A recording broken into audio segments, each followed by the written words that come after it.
Alright, today I'm going to give you guys a detailed look at all 5 of these items from McFarlane Toys. These are based on, well, these are actually reissues of the DC Collectibles figures, but based on the TV series, the Batman animated series. And the only new figure here is Condiment King. He's the only one that's brand new and sculpted differently than all the rest of the figures. And I will show you guys, let's see, which one should I show first? Let's do Condiment King first then. And oh, before I do that, let's take a look at all the accessories. Well, you know what, I'll go with Condiment King first. Alright, so let's start off with the head sculpt, okay?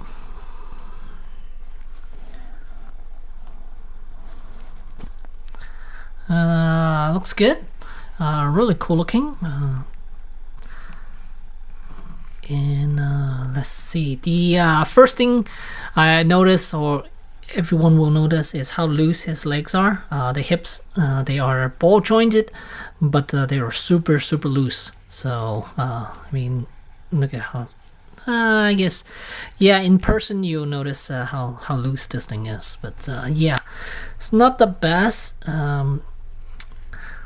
It's very hard to stand them up because the loose ball joint here, and I guess if you use maybe some tissue to line the ball joint or the socket section a little bit, maybe it will stiffen up, or use crazy glue.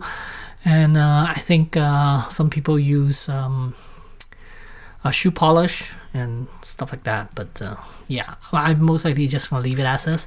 And then here's the backpack. It doesn't stay on too well. I mean, it stays on, but it does come loose quite easily.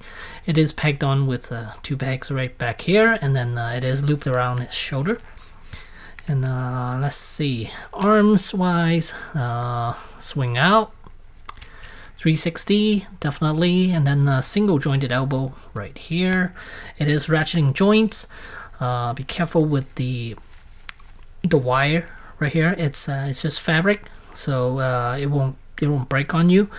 But it's not super long, so certain poses you will have to readjust the string here a little bit in order to pose it. And as for the wrist, it goes up and down on this side, and on this side same thing, goes up and down. It's kind of hard to do, but yeah, it goes up and down. And let's see, and then the waist, swivel waist, and then alright, I already showed you the ball jointed hips, and then the knees are double jointed, so really good range right there. And then as for the ankle, there's a hinge right there. There's no pivot left and right. So yeah, figure wise is really good looking.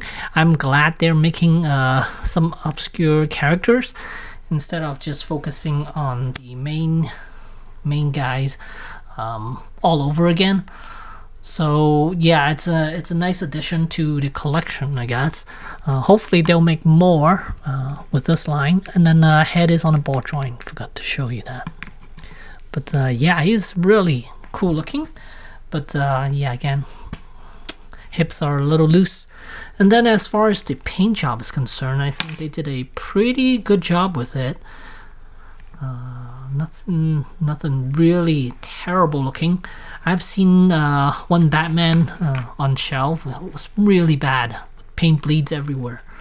So if you can get it in stores, then I would highly recommend that, because at least that way you could take a look at the paint job before you pick it up. But I purchased online, so it's a crapshoot from there. Alright, so next up I want to show is Mr. Freeze. He doesn't come with much. He does come with a lot of hands though. Let me show you guys. He comes with quite a few hands. Okay, 2, 4, 6, 8 extra hands.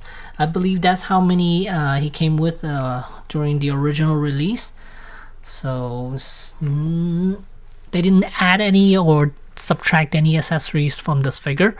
Let's see, he does have a dome right here, and it is removable, and once you remove it, you could articulate his head, and his neck is attached to the head, so base of the neck there's a ball joint here.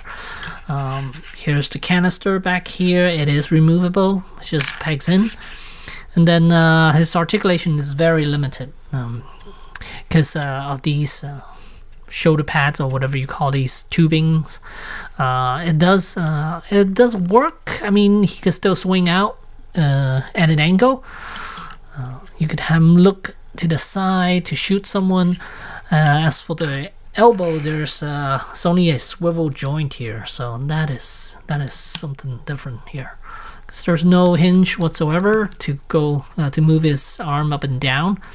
There is a hinge on the wrist. It goes in and out. It does not go up and down for this one. And then same on this side. And nothing around the waist either.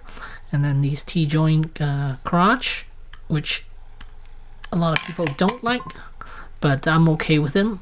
But you are limited to how much you could pose him now because of this articulation point.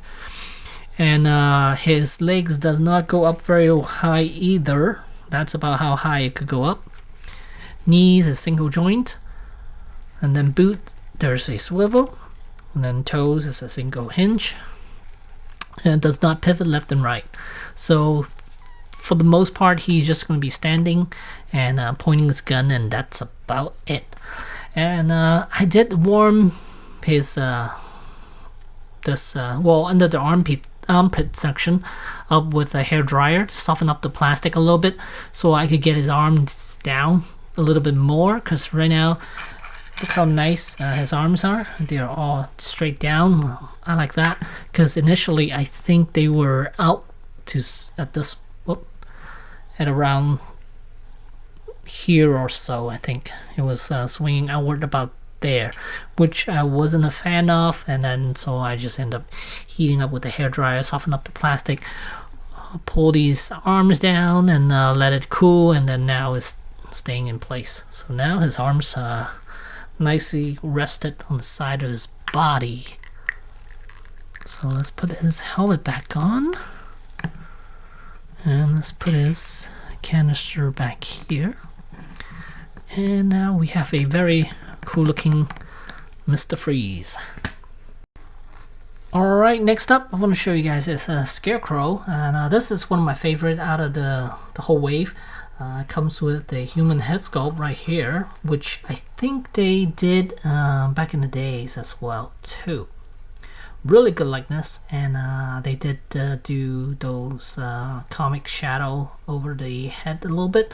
Not too much on this guy, is only around the nose section where they add a little bit right there, and then under the chin I'm not sure if that's goatee or if that's just shadowing, but nothing around the hair, which is okay. I'm okay with that. And then as for the Scarecrow himself, he also comes with 2 extra hands and a sickle. And that's about it as far as accessories. But let's take a look at him. He looks quite mad looking, grinning, very evil looking, and I like that. And this one has a little more shading. You could kind of see here around the arm, right there, and then over here, and over there, and then a little bit down here. Anywhere where the folds are, they add a little highlight to it. And then here around the pants area, you can see there's a slash right there, and a little bit here and there. So overall, I'm okay with the shadowing they did for this figure. And articulation wise, let's see, head is on a ball joint, and then base of the neck there's another joint, but it is pretty stiff. And then shoulders can swing out, not that much, and a single jointed elbow, but it can rotate. So that's nice. And then wrist can go in and out. And then nothing around the torso, waist. There's a little swivel here. And then down here we got ball joints. That's for the hips. And then it does have a little swivel right there. And then as for the knees, double joint.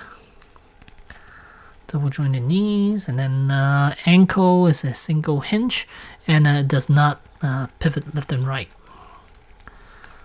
Overall, I really like this one because the likeness is really good, and I like the look of the Scarecrow way more. So yeah, really good one. This is a nice one. And as far as Robin, here he is. He comes with a few hands, 5 extra hands, and then this piece right here, and grapnel gun attached to the hand right there. And this figure has a little more shading than the all the other characters, I think. Here, I don't like the way they did that on the face. I much prefer they don't do it. Yeah, never been a fan of them doing shading on the face. It doesn't look right. It just looks weird, and you could tell right here. Looks quite odd to have that on the face. The body, I'm not opposed to it. Like here, you see a little bit of it shadowing here, and then some around the legs. I'm fine with all those, but it's just the face is where I don't think they should add it. Likeness is really good. Does look like the animated series Robin. Get the cape, one side is up, so now he could actually pose to do some grapnel gun poses, because otherwise he won't be able to do that. But yeah, it's a nice touch. I like that. I like the way they did that. And then as far as articulation, head is on a ball joint. Base of the neck, there's nothing. Hinge joint around the shoulder. It can only go out to about that much. Can't go any higher. But once you rotate it, then you can get them to go up higher. There is no bicep swivel. Don't think it's needed because they did a single jointed elbow, so that allows his arm to move around. And then they did do a glove hinge right there, and a swivel right there, and then there's a hinge around the wrist, goes in and out. Let's see, as far as the waist is concerned, there is a swivel joint around the waist, and same thing with the T-joint around the hips. This one can swing out a little bit more, not 90 degrees, but close enough. And the knee band, it's a single joint. Boots, there's a swivel, and then there's a hinge joint around the ankle. And it can pivot a little bit left and right here because they enter the foot at an angle, so it allows him to do a little bit of a rocker for the ankles. Overall, still a really good looking figure. I like it. Most likely I'm just gonna have him standing anyway, so it's no big deal. The amount of articulation point he has and the range. Now this is the one I've been clamming for a long time. I missed out initially. I had the chance to get the original one. I didn't.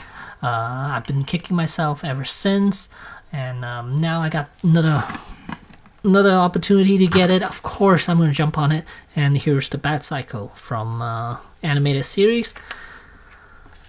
Let's see, the tire rows spin nicely, and then this one spin nicely as well. And here is where it rotates, so it's at a weird angle, but kind of cool, interesting. And then on the bottom here you can see a battery's already installed.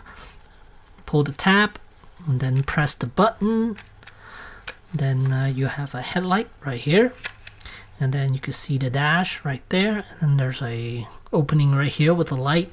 So I guess if you're taking photos, lights will shine on his face, I guess. And then here's a backlight right here. It's red, really pretty. And yeah, look at that. That's a really nice Batcycle. Take these guys out of the way. It does come with a base, a flat portion base, some sort. So here's the base. You could use it on either side. You could Yeah, so if you want the clean side, you could have it there like that. Or if you want a manhole cover, you could use it on this side. And then this piece right here is supposed to be an effect piece. So you just slide that in, it just sit nicely on top, and there's a little swivel here.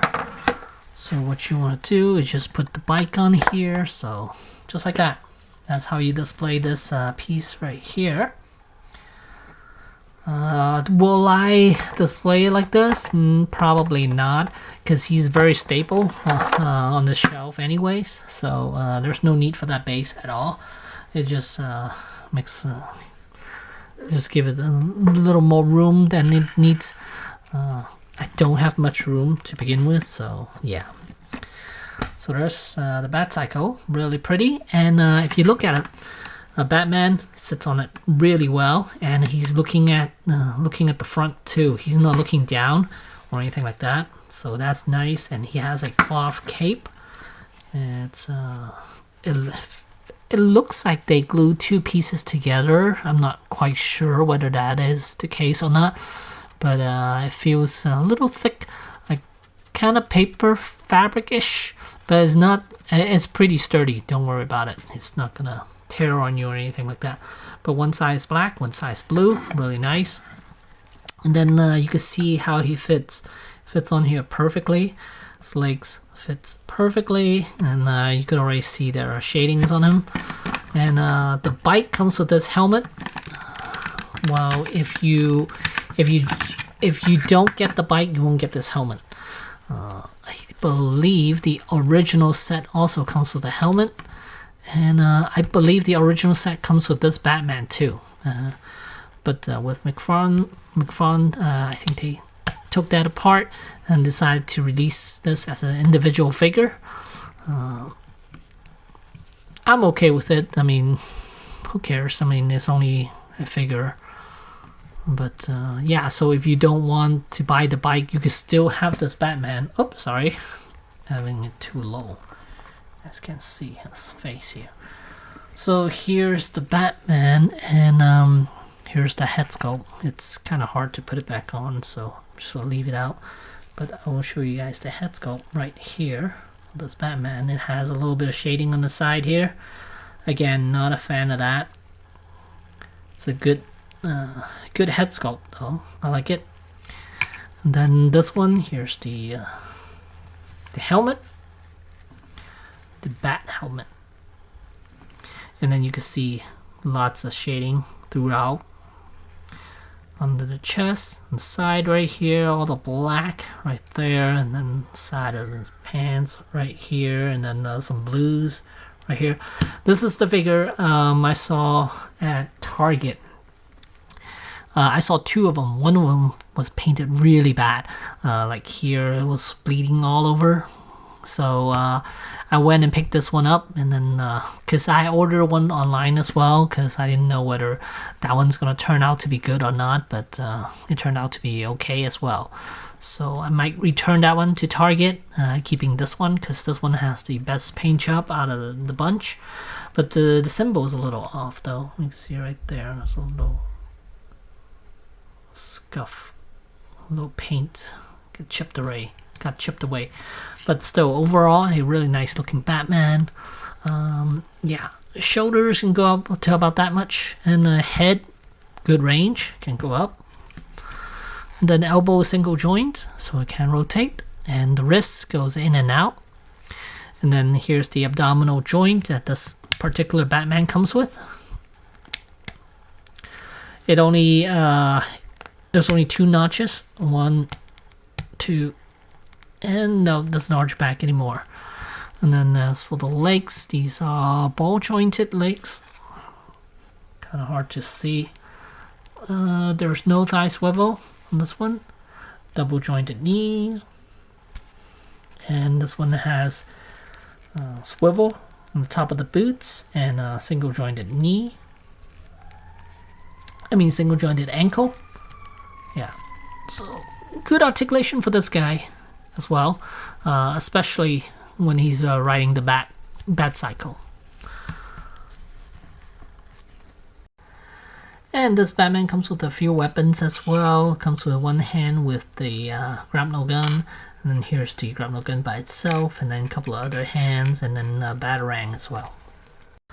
So here's everyone together, and this is based on the DC collectibles. So DC collectibles were 6-inch, so 6-inch scale. I mean, 1/12 scale. So you're not gonna be able to scale these with the normal McFarlane Toys figures, because those are 7 inches. These are 6. So let's see. Scarecrow about 6.25. Batman about 6.25. Robin's about 5.25. Mr. Freeze is about 6.25, and Condiment King is about 6.5. So that's the height of each of these characters. And again, they won't fit in with your McFarlane Toys figures. Their DC line, again, these are reissues of DC collectibles. I'm really glad they're doing this, because it will. It's something that I do I even have some of these? I don't think so. I think the only one I have out of this wave here is Robin. And then I remember selling a bunch of the other DC collectibles animated series figures. So hopefully they'll reissue more, and I might end up getting more if they do. And hopefully they'll just stick with the animated series and not the other ones, because that'll just be too much. They should just focus on animated series and create as much as they can before they go into other waves, because that's what I hate about DC collectibles before, because they were doing 2 figures from this wave and 2 figures from that line, so it was a mix and match, and then it got so confusing towards the end. It's like I couldn't even keep up, because there are just so many figures coming out, and that's why I end up selling a lot, because it was just getting too much. But right now, a good handful I'm happy with, and hopefully they'll continue. So there you have it. There's the McFarlane Toys Batman animated series figure. And thanks for watching.